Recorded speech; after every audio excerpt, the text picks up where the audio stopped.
Dalam dunia yang semakin maju, masa depan kita diukur bukan hanya dengan kemajuan teknologi, tetapi juga dengan kelestarian alam sekitar. Malaysia, sebuah negara yang kaya dengan biodiversity, kini berhadapan dengan cabaran terbesar. Bagaimana kita dapat terus membangun tanpa memusnahkan alam semula jadi? Dalam dokumentari ini, kita akan menyelami peranan masyarakat dalam memastikan pembangunan lestari, tanggungjawab yang kita semua pikul demi generasi akan datang. SDGs aren't just a list of goals. They carry the hopes, dreams, rights and expectations of people everywhere. Yet today, only 15% of the targets are on track, and many are going in reverse.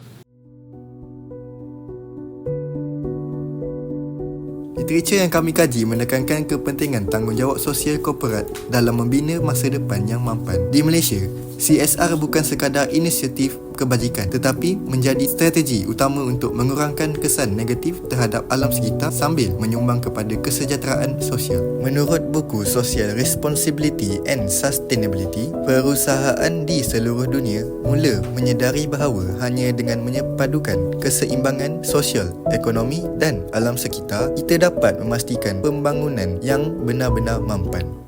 Bagaimana Datuk Seri untuk mewujudkan kelestarian ini apabila perancangan dan juga action itu dah ada tetapi hati dan juga keadaan senang dalam kalangan penduduk dan juga rakyat itu masih lagi dipertikaikan ataupun orang bercakap berkaitan dengan perkara ini, Datuk Seri?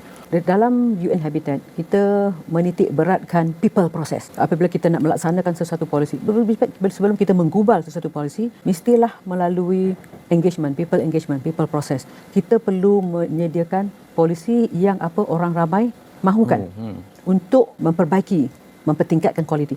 Memang kadang-kadang orang kata kan kita nak ikut semua. Tapi majoriti kita akan dapat trend.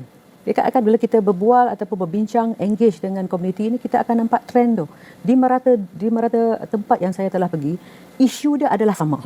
Cuma dari segi tahap seriousness dia tu berlainan daripada satu negara ke satu negara. So saya di sini jikalau kita menggubal sesuatu polisi bersama dengan rakyat, membuat keputusan bersama dengan rakyat dan melaksanakan bersama dengan rakyat, ini akan menjamin kelestarian sebab rakyat takkan dia nak minta sesuatu perkara yang untuk bukan meruntuhkan lagi kualiti ataupun menurunkan lagi kualiti hidup mereka. So di sini saya ingat resepi ni ataupun dia punya rahsia dia tu adalah kita perlu membuat public engagement, membuat kerjasama, berbincang dengan penduduk-penduduk yang akan terlibat di dalam pelaksanaan kita punya polisi tadi. Teori tanggungjawab sosial menggariskan bahawa komuniti memainkan peranan penting dalam mencorakkan masa depan yang lestari. Menurut Maimunah Ismail, pembangunan komuniti bukan hanya soal ekonomi, tetapi soal memastikan kualiti hidup yang lebih baik untuk semua. Kita semua bertanggungjawab. Setiap langkah yang kita ambil, dari penanaman pokok hingga kita semula, memberi impak yang besar. Masa depan bergantung kepada tindakan kita hari ini. Bagi mendapatkan pandangan yang jelas, kami telah menjalankan soal selidik melibatkan masyarakat dari pelbagai latar belakang. Responden menilai jenis tanggungjawab sosial yang relevan dalam pembangunan lestari serta cabaran utama yang dihadapi. Bagi aspek Malaysia dan dunia, ini semua tidak akan berlaku kalau kita terus melakukan apa yang kita biasa lakukan. Dan kalau kita ubah pun, tapi sedikit, ia mungkin juga tidak akan melaksanakan apa yang kita mahu kerana benda lain semakin berubah. Iklim dunia semakin berubah misalnya. Jadi kita tidak ada pilihan sebenarnya. Jadi semuanya akhirnya balik kepada untuk melakukan aksi. Ia memerlukan pemikiran. Ancakkan pemikiran ini. Datuk dah sekian lama melihat pada perkara ini kepada pihak swasta dan industri misalnya. Saya rasa teknologi akan mainkan peranan yang penting.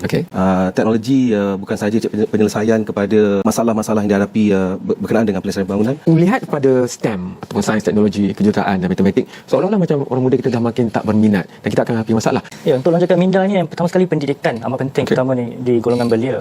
Jadi education for sustainable development adalah salah satu yang sangat penting. Masa depan yang lestari bukan hanya impian, ia adalah tanggungjawab kita bersama. Dengan kolaborasi antara kerajaan, syarikat dan masyarakat, kita mampu mewujudkan dunia yang lebih hijau, lebih adil dan lebih sejahtera. Di tangan kita terletaknya kunci kepada masa depan bumi ini. Bersama-sama, kita dapat mencipta dunia di mana pembangunan dan kelestarian berjalan seiring, memastikan warisan alam semula jadi ini dapat dinikmati oleh generasi yang akan datang.